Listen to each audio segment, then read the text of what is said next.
सभी को नमस्कार। सर्वेभ्यः नमो नमः। नमस्कार मित्रों, विद्यार्थियों। जैसा कि हम शब्द रूप के बारे में पढ़ रहे थे, हमने शब्द रूप के बारे में पहले चर्चा की कि शब्द रूप दो प्रकार से होते हैं, अजंत और हलंत। अजंत वो होते हैं जिनके अंत में कोई न कोई स्वर होता है, अचदन अंतः, जिनके अंत में कोई न कोई स्वर होता है। हलंत जिनके अंत में कोई न कोई व्यंजन होता है। तो अजंत की श्रृंखला में आज हम पढ़ेंगे बालिका आकारांत स्त्रीलिंगम शब्द। बालिका आकारांत, आकारांत क्योंकि आ स्वर इसके अंत में आ रहा है। जिन शब्दों के अंत में ऐसे स्त्रीलिंग शब्द जिनके अंत में आ आता है उसे आकारांत कहा जाएगा। आकारांत जिन शब्दों के अंत में आ स्वर आता है उसे आकारांत कहा जाएगा। ऐसा स्त्रीलिंग शब्द जिसके अंत में आ स्वर आ रहा है उसे आकारांत स्त्रीलिंग शब्द कहा जाएगा। यहाँ पर है बालिका। जब हम इसका विच्छेद करेंगे तो क में आ मिला हुआ है, क में से आ बाहर निकाल लेंगे तो आ आकारांत, आ स्वर है जिसके अंत में। तो देखिए यहाँ पर बालिका, बालिके, बालिकाः। प्यारे विद्यार्थियों, एक वचन और बहुवचन में अंतर क्या है? एक वचन में विसर्ग नहीं है और बहुवचन में देखिए वहाँ पर विसर्ग है। ये अंतर है इन दोनों में। बालिका, बालिके, बालिकाः। प्रथमा बालिकां, बालिके, बालिकाः। द्वितीया बालिकया, बालिकाभ्यां, बालिकाभिः। तृतीया बालिकायै, बालिकाभ्यां, बालिकाभ्यः।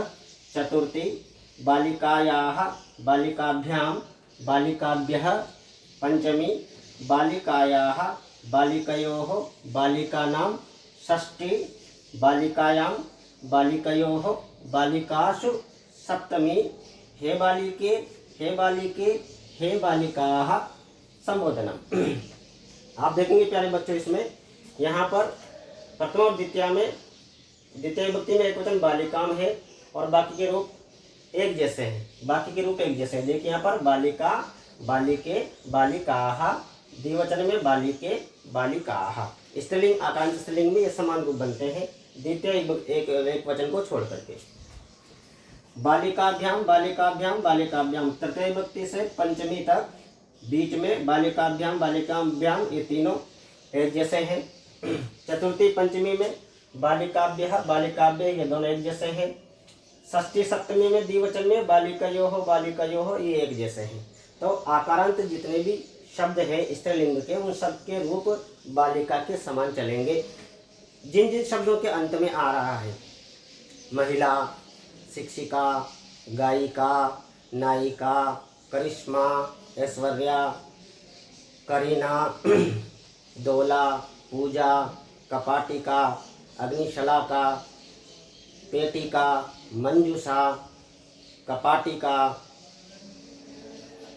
मापिका, जितने भी आकारांत शब्द हैं, पिपीलिका, इन सब के रूप आकारांत स्त्रीलिंग बालिका के समान इनके रूप चलेंगे। राग में फिर बोल लेते हैं। राग हमने आकारांत देव जो शब्द पढ़ा था उसके आधार पर ही यहाँ पर फिर हनुमान चालीसा के रूप में जय हनुमान ज्ञान गुण सागर, जय कपीस तिहुँ लोक उजागर, रामदूत अतुलित बलदामा, अंजनी पुत्र पवन सुतनामा। इस राग पर यहाँ पर इसको याद करेंगे। बालिका, बालिके, बालिकाः। प्रथमा बालिकां, बालिके, बालिकाः। द्वितीया बालिकया, बालिकाभ्यां, बालिकाभिः। तृतीया बालिकायै, बालिकाभ्यां, बालिकाभ्यः। चतुर्थी बालिकायाः, बालिकाभ्यां, बालिकाभ्यः। पंचमी बालिकायाः, बालिकयोः, बालिकानां। षष्ठी बालिकायां, बालिकयोः, बालिकासु। सप्तमी हे बालिके, हे बालिके, हे बालिके, हे बालिका। संबोधनम।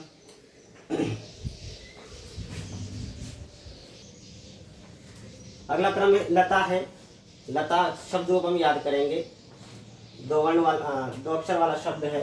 लता, लते, लताः। प्रथमा लता, लते, लताः। द्वितीया लतया, लताभ्यां, लताभिः। तृतीया लतायै, लताभ्यां, लताभ्यः। चतुर्थी लतायाः, लताभ्यां, लताभ्यः। पंचमी लतायाः, लतयोः, लतानां। षष्ठी लतायां, लतयोः, लतासु। सप्तमी हे लते, हे लते, हे लताः। संबोधनम। कल हमने आकारांत जो शब्द पढ़े थे उसमें विभक्तियों के क्या क्या अर्थ होते हैं ये हमारे द्वारा जाना गया था। एक बार फिर उनका मैं रिवीजन कर रहा हूँ।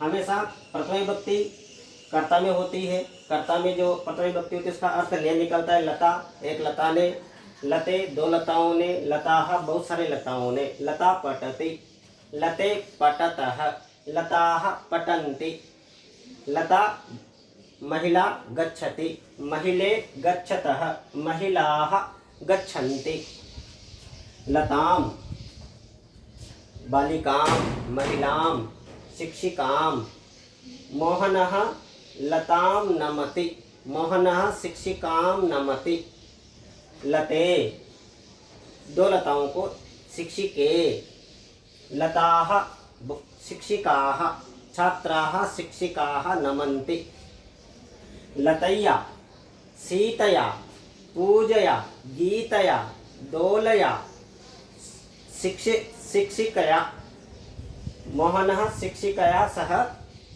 पाठं पठति, लताभ्यां शिक्षिकाभ्यां बालिकाभ्यां, मोहनः बालिकाभ्यां सह नृत्यं करोति, लताभिः बालिकाभिः, अहं बालिकाभिः सह पठामि, लतायै महिलायै शिक्षिकायै गीतायै पूजायै, मोहनः सीतायै रामः सीतायै पुष्पं ददाति, मोहनः लतायै भोजनं ददाति, लताभ्यां शिक्षिकाभ्यां दो के लिए हो जाएगा ये, लताभ्यः ये बहुत सारे के लिए, शिक्षकः छात्राभ्यः ज्ञानं ददाति, छात्राभ्यः, लतायाः शिक्षिकायाः कक्षायाः मोहनः कक्षायाः बहिः आगच्छति, शिक्षकः कक्षायाः बहिः अस्ति, लताभ्यां बालिकाभ्यां शिक्षिकाभ्यां कक्षाभ्यां द्विवचन के लिए, लताभ्यः बालिकाभ्यः शिक्षिकाभ्यः, लताभ्यः पुष्पाणि पतन्ति, लताभ्यः लताओं से पुष्प गिरते हैं, लताभ्यः पुष्पाणि पतन्ति, लतायाः बालिकायाः नाम किं, बालिकायाः नाम करिश्मा, बालिकायाः लतायाः, शिक्षिकायाः नाम रेणु, लतयोः दो के लिए, लतानां बालिकानां राधा श्रेष्ठा अस्ति, बालिकानां राधा श्रेष्ठा अस्ति, लतायां बालिकायां दोलायां चटका अस्ति, दोलायां झूले पर चिड़िया है, लतयोः लतासु दोलासु विहंगाः उपतिष्ठन्ति उपविशन्ति, उत्पतन्ति, हे लते हे लते अत्रागच्छतु, हे लते अत्रागच्छतु दो के लिए भी, हे लताः हे बालिकाः पठन्तु। तो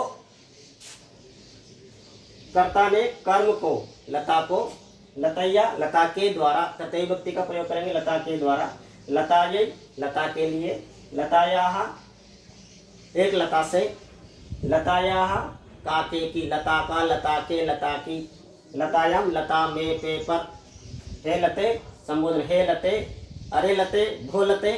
तो ये इनके जो रूप हैं इनके जो अर्थ हैं वो इस प्रकार से हम निकालते हैं। आपको ये याद होना चाहिए कि इस शब्द में कौन सी विभक्ति है उसका क्या अर्थ निकलेगा। मान लीजिए आपके सामने आ गया लता भी, अब लता भी शब्द आ गया, लता भी के अलावा कक्षा भी आ गया, शिक्षिका भी आ गया, कोई सा भी अगर शब्द आपके सामने आ जाता है तो उसका अर्थ निकलेगा लताओं के द्वारा। इसका जो अर्थ है, कर्ता ने कर्म को कर्ण से संप्रदान के लिए अपदान से अलग होने पर, संबंध का के की अधिकरण में पे पर, हे संबोधन हे हरे हो, इस तरह से इनके अर्थ निकाले जाते हैं। तो इसी प्रकार से जितने भी आकारांत स्त्रीलिंग शब्द है, कक्षा, रक्षा, दीक्षा, भिक्षा, लता, पूजा, सीता, गीता, करिश्मा, प्रेरणा, आकांक्षा, निकिता, आकारांत जितने भी शब्द हैं उन सब शब्दों के रूप बालिका या लता के समान चलते हैं।